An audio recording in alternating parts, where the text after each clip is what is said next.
പെന്തക്കോസ്റ്റിലെ തന്നെ ഏറ്റവും കൂടുതൽ ഫാൻ ഫോളോയിങ് ഉള്ള അനിൽ കൊടിത്തോട്ടം പുള്ളി എന്താണ് മെൻ്റൽ ഹെൽത്തിനെ കുറിച്ച് പറയുന്നതെന്ന് ഞാനൊന്ന് കേൾപ്പിച്ചു തരാം. അത് കേട്ട് കഴിയുമ്പോൾ നിങ്ങൾക്ക് മനസ്സിലാകും എന്താണ് പെന്തക്കോസ്റ്റുകാരുടെ യാഥാസ്ഥികമായി ഈ ഒരു മെൻ്റൽ ഹെൽത്തിനോടുള്ള സമീപനമെന്ന്. പെന്തക്കോസ്റ്റൽ കമ്മ്യൂണിറ്റീസിലെ മെൻ്റൽ ഹെൽത്തിനെ കുറിച്ചുള്ള ഇലിറ്ററസിയെക്കുറിച്ചായിരുന്നു ഞാൻ അവസാനമായിട്ടൊരു വീഡിയോ ചെയ്തത്. പാസ്റ്റർ ചേസ് ജോസഫ് എന്ന് പറഞ്ഞൊരു വ്യക്തി ഒരു പ്രസംഗത്തിൽ അശാസ്ത്രീയമായ രീതിയിൽ മെൻ്റൽ ഹെൽത്തിനെ കുറിച്ച് സംസാരിക്കുന്നതിനെ എടുത്തു വെച്ചിട്ടാണ് ഞാനവിടെ സംസാരിക്കുകയുണ്ടായത്. ആ വീഡിയോയിൽ തന്നെ ഞാൻ പറയുന്നുണ്ടായിരുന്നു, ഇതിട്ട് കഴിയുമ്പോൾ പല ആളുകളും വന്നിട്ട് പറയാൻ പോകുന്നത് എനിക്കും മെൻ്റൽ ഹെൽത്ത് ഇഷ്യൂസ് ഉണ്ടായിരുന്നു, അതിൽ നിന്നെല്ലാം എന്നെ രക്ഷിച്ചത് എൻ്റെ ദൈവമാണ്, എൻ്റെ കർത്താവാണ് എന്ന കമൻ്റൊക്കെ വരുമെന്ന്. അതിനെന്താണുള്ള ഉത്തരവെന്ന് ഞാൻ അതിൽ തന്നെ പറഞ്ഞിട്ടുണ്ട്. എനിവേ അതിൽ വന്നിരിക്കുന്ന കമൻറ്റ്സ് ഇതൊക്കെയാണ്. ഈ കമൻറ്റുകളെല്ലാം ഒന്ന് സമ്മറൈസ് ചെയ്ത് പറയുകയാണെങ്കിൽ, ഒരു കൂട്ടം ആൾക്കാർ ഫസ്റ്റ് ഞാൻ എപ്പോഴും പറയാറുള്ളോട്ട് തെറി വിളിക്കാനായിട്ട് വരുന്നവർ, ബുദ്ധിയും വിവരം ഇല്ലാത്തവരെ, അവരെ നമുക്കൊന്നും പറഞ്ഞിട്ട് കാര്യമില്ല. രണ്ടാമത്തെ കുറച്ച് കൂട്ടം ആൾക്കാർ ഇതിനെ ന്യായീകരിക്കാൻ, ഡിഫെൻഡ് ചെയ്യാൻ വരുന്നവർ, കള്ളത്തരം പറഞ്ഞ് ന്യായീകരിക്കാൻ വരുന്നവർ. അപ്പോൾ അവർ പറയുന്നത് എന്താണെന്ന് വെച്ച് കഴിഞ്ഞാൽ, ഞങ്ങൾ മെഡിക്കൽ ഫീൽഡിലെ കില്ലാടികളാണ്, ഞങ്ങൾ ഇങ്ങനെയൊന്നും പഠിപ്പിക്കാറില്ല, ഞങ്ങളുടെ പാസ്റ്റർമാർ ഇങ്ങനെയൊന്നും പറയാറില്ല. അപ്പോൾ ഈ പാസ്റ്റർ ചേസിനെ കുറിച്ച് പറയുകയാണെങ്കിൽ, ആ ഒരു വീഡിയോ എഡിറ്റ് ചെയ്ത സമയത്ത് എനിക്ക് തോന്നിയിരുന്നു ഒരു കാര്യം പറയണമെന്ന്. പുള്ളി കുറച്ചെങ്കിലും അറ്റ്ലീസ്റ്റ് പുള്ളി അക്നോളജ് ചെയ്യുന്നുണ്ട്, ഓക്കെ ഇതൊക്കെ കൊണ്ട് എന്തെങ്കിലുമൊക്കെ ആവശ്യമുണ്ട്, ദൈവമക്കൾക്ക് ആവശ്യമില്ലെന്ന് പറഞ്ഞെങ്കിൽ തന്നെ ഇതൊക്കെ കൊണ്ട് ഗുണമില്ല എന്ന് പറയുന്നില്ല, ഗുണമുണ്ടാവാം എന്ന് പുള്ളി പറയുന്നുണ്ട്. ബാക്കിയുള്ള ഒട്ടുമിക്ക പാസ്റ്റർമാരുടെയും സമീപനം എന്താണെന്ന് ആ ഒരു വീഡിയോയിൽ ഞാൻ പറഞ്ഞത് തന്നെയാണ്. ഇതെല്ലാം പൈശാചിക പ്രവർത്തനങ്ങളാണ്, ഇതെല്ലാം സാത്താന്യമാണ്, ഇതെല്ലാം നിങ്ങളുടെ ഉള്ളിൽ ഭൂതം കയറുന്നതാണ്. ഈ ഒരു രീതിയിലാണ് ഇവർ മെൻ്റൽ ഹെൽത്തിനെ കാണുന്നത്. അതിൻ്റെ ഏറ്റവും നല്ലൊരു തെളിവ് ഞാൻ നിങ്ങളുടെ മുന്നിലേക്ക് തരാനായിട്ടാണ് ഈ ഒരു വീഡിയോ ചെയ്യുന്നത്. പെന്തക്കോസ്റ്റിലെ തന്നെ ഏറ്റവും കൂടുതൽ ഫാൻ ഫോളോയിങ് ഉള്ള അനിൽ കൊടിത്തോട്ടം പുള്ളി എന്താണ് മെൻ്റൽ ഹെൽത്തിനെ കുറിച്ച് പറയുന്നതെന്ന് ഞാനൊന്ന് കേൾപ്പിച്ചു തരാം. അത് കേട്ട് കഴിയുമ്പോൾ നിങ്ങൾക്ക് മനസ്സിലാകും എന്താണ് പെന്തക്കോസ്റ്റുകാരുടെ യാഥാസ്ഥികമായി ഈ ഒരു മെൻ്റൽ ഹെൽത്തിനോടുള്ള സമീപനമെന്ന്. ഈ നിരാശക്കടിമപ്പെട്ടവനെ പിടിച്ചെടുത്ത് അവനെ തിരിച്ചു കൊണ്ടുവരാൻ ഒരു കൗൺസിലിംഗ് വിദഗ്ധനും കഴിയില്ലാതെ ഞാൻ എന്താ ഉറപ്പ് തരാം. അവനെ തിരിച്ച് ജീവിതത്തിലേക്ക് കൊണ്ടുവരാൻ ഇന്ന് വരെ ശാസ്ത്രലോകം ഒരു മരുന്നും കണ്ടെത്തിയിട്ടില്ല. മനസ്സിനെ ബാധിച്ച മാരകമായ ഈ പ്രശ്നത്തിനെ നമ്മുടെ ഞരമ്പുകളെ ത്രസിപ്പിച്ചോ അതിനെ ഉറക്കിയോ കിടത്തുന്ന തരം മരുന്നുകൾ നിരന്തരം കഴിച്ചുകൊണ്ടിരുന്നാൽ ക്ഷീണം വർദ്ധിക്കുന്നതല്ലാതെ പ്രത്യേകിച്ചൊരു ഗുണമുണ്ടാകില്ല. അല്ലെങ്കിൽ കുറെ കൂടി ആളുകൾക്ക് ഷോക്ക് കൊടുത്ത് ഉറക്കി കിടത്തുന്ന വിദ്യയൊക്കെ ഉണ്ട്. അത്തരത്തിലെ വഴികളിലൂടെ മാത്രം മനുഷ്യൻ പോയി കഴിഞ്ഞാൽ, കുട്ടികളെ കൊണ്ടുകൊടുത്തു കഴിഞ്ഞാൽ അവരുടെ ഭാവി എവിടെ ചെന്ന് നിൽക്കും? അനിശ്ചിതത്വത്തിന്റെ ആ ലോകത്തില പലരും ചെന്ന് നിൽക്കുന്നതെങ്കിൽ ഇത്തരം ബന്ധനങ്ങളെ തകർക്കാൻ ഒരു ശാസ്ത്രവിധിയുമില്ല, ഒരു മന്ത്രവാദിക്കും ഒരു ആഭിചാരകനും കഴിയില്ല. എങ്കിൽ ഇതാ ഇതിന്റെ മീതെ ജയം തരാൻ കഴിയുന്ന സ്വാതന്ത്ര്യത്തിന്റെ വക്താവായ നസറേയനായ യേശുവിന്റെ സുവിശേഷം ഉയർത്തിക്കാട്ടിക്കൊണ്ട് ഞങ്ങൾ പറയുന്നു, സ്വാതന്ത്ര്യത്തിനായി ക്രിസ്തു നമ്മെ സ്വതന്ത്രരാക്കി. അടിമനുഖത്തിൽ കുടുങ്ങിപ്പോകരുത്. വിലപിക്കുന്ന നിന്റെ കുടുംബത്തിന് ഉത്തരം തരാൻ, നിന്റെ തകർച്ചയ്ക്ക് പ്രതിസന്ധിക്ക് ഉത്തരം പകരാൻ, നിരന്തരം ശാപം ഏറ്റുവാങ്ങി തകർന്നുടഞ്ഞ നിന്റെ ജീവിതത്തിന് ഉത്തരം തരാൻ ഒരു വഴിയും എന്റെ ജീവിതത്തിൽ ഇല്ല. നിരാശ മാത്രം ബാക്കി ആത്മഹത്യയുടെ മുനമ്പത്ത് നിൽക്കുന്ന നിനക്കൊരു പ്രശ്ന പരിഹാരം തരാ നസറേയനായ യേശുവിന്റെ ദയാവായ്പിന്റെ സുവിശേഷം ഇതാ ഈ രാത്രി ജീവസുറ്റ അനുഭവത്തോടെ ഇന്ന് നമ്മുടെ മധ്യേ സഞ്ചരിക്കുന്നു. അത് ഈ അകത്തിരിക്കുന്നവർക്ക് മാത്രമല്ല, ഭവനങ്ങളിൽ ദൂരത്തെ വഴിയരികിൽ ഈ ശബ്ദം ഏകാഗ്രതയോടെ ശ്രമിക്കുന്ന സകലർക്കും സുവിശേഷം വിമോചനമാണ്. അതിന് പണച്ചെലവില്ല സ്നേഹിത. അത് നിനക്ക് വേണ്ടി, നിന്റെ കുടുംബത്തിന് വേണ്ടി ഇന്ന് വിടപെട്ടുകൊണ്ടിരിക്കുന്നു.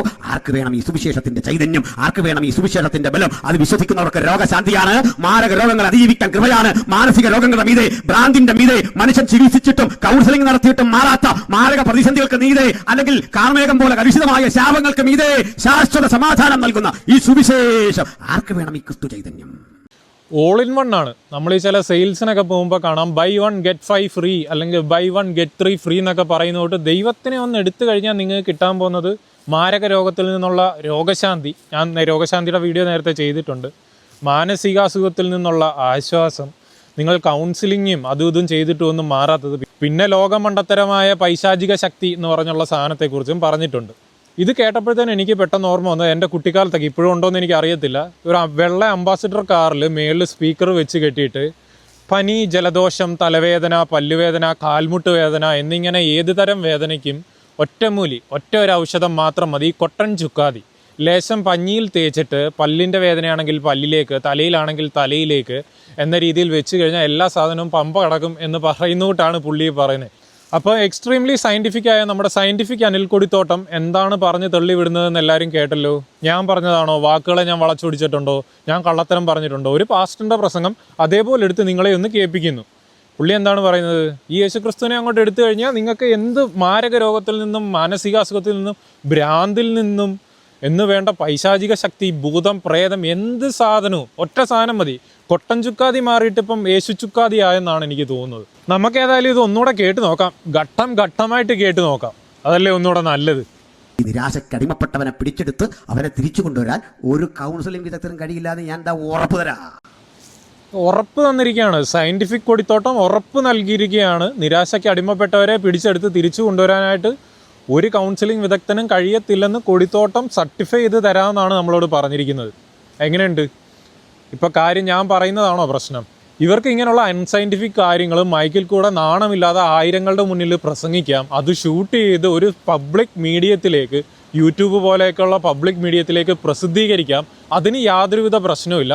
അതിനെ ചോദ്യം ചെയ്താൽ നിങ്ങൾ ഈ ചെയ്യുന്നത് തെണ്ടിത്തരമാണെന്ന് ചൂണ്ടിക്കാണിച്ചു കഴിഞ്ഞാൽ നമ്മളെ തെറി വിളിക്കും. എന്തായാലും നമുക്ക് അടുത്ത ഭാഗം കേൾക്കാം.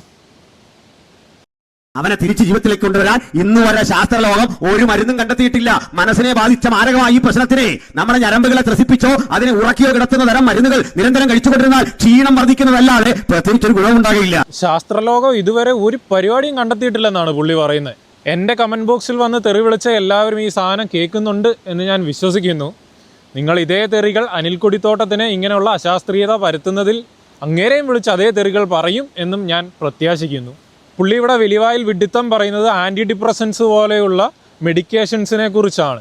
ഒരു വ്യക്തിയിലെ സാധാരണഗതിയിലുള്ള കെമിക്കൽ ഫംഗ്ഷനുകൾ നടക്കാതെ വരുമ്പോൾ അതിനെ ബൂസ്റ്റ് ചെയ്യാനായിട്ട് നമ്മൾ കൊടുക്കുന്ന മെഡിക്കേഷൻസ് ആണ് ഇതൊക്കെ. ഇത് ശാസ്ത്രീയമായി തെളിയിച്ചിട്ടുള്ള സാധനങ്ങളാണ്. അതിനെയൊക്കെയാണ് ഒരു സ്റ്റേജിൽ ആയിരങ്ങളുടെ മുന്നിൽ വന്നിരുന്ന് നാണമില്ലാതെ ഇങ്ങനെ ക്യാൻസൽ ചെയ്ത് സംസാരിക്കുന്നത്.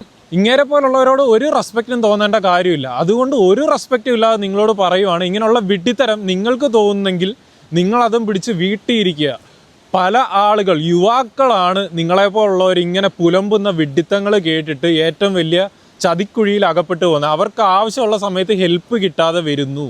ഞാൻ പലപ്പോഴും പല ന്യൂസുകൾ കാണുമ്പോഴും ശ്രദ്ധിക്കാറുണ്ട്, ഈ ഡോക്ടർമാരൊക്കെ മരണസാധ്യത ഏറ്റവും കൂടുതലുള്ള രോഗങ്ങൾ വന്ന് മരിക്കുന്ന രോഗികളുടെ ബന്ധുക്കൾ വന്നിട്ട് ഇവരെ മെക്കിട്ട് കയറുന്നു, കയ്യേറ്റം ചെയ്യുന്നു.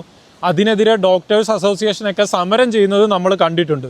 നിങ്ങൾ ഇതേ ഒരു പ്രോസസ്സ് ഇവിടെ എടുക്കുകയാണെങ്കിൽ ഒറ്റ ഒരുത്തന് നാളെ ഇതേപോലെ വന്ന് പ്രസംഗിക്കാൻ ധൈര്യപ്പെടത്തില്ല.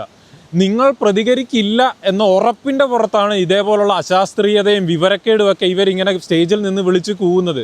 ദൈവം എന്ന ഒരു മറ വെച്ചിട്ട് നിങ്ങളെ പറ്റിച്ച് ജീവിക്കുകയാണ്. ഈ ന്യായീകരിക്കുന്ന നാണമില്ലാത്തവരോട് എനിക്ക് പറയാനുള്ളത്, എൻ്റെയും ഒരു തുടക്കം അങ്ങനെ തന്നെ ആയിരുന്നു. നിങ്ങളുടെ ഒരു അവസ്ഥ എനിക്ക് മനസ്സിലാകാം. നിങ്ങളുടെ ഈ ഒരു അന്ധവിശ്വാസത്തിനെ ചോദ്യം ചെയ്യുമ്പോൾ തീർച്ചയായിട്ടും നിങ്ങൾക്ക് സങ്കടം ഉണ്ടാവും. എങ്ങനെ അതിനെ രക്ഷിച്ചെടുക്കണം എന്നൊരു മാനസികാവസ്ഥയിലായിരിക്കും നിങ്ങൾ.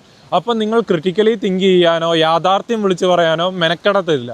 അതിനു പകരം എങ്ങനെയും ഡിഫെൻഡ് ചെയ്ത് അതിനെ ഒന്ന് വെളുപ്പിച്ചെടുക്കുക എന്നതായിരിക്കും നിങ്ങളുടെ ഏറ്റവും വലിയ ഉത്തരവാദിത്തമായിട്ട് തോന്നുന്നത്. പക്ഷേ അതുകൊണ്ട് നിങ്ങൾ ചെയ്യുന്നത് ഇങ്ങനെയുള്ള പ്രശ്നങ്ങൾ, യഥാർത്ഥത്തിൽ പ്രശ്നങ്ങൾ അനുഭവിക്കുന്നവരെ മരണത്തിലേക്ക് തള്ളി വിട്ടുകൊണ്ടിരിക്കുകയാണ്.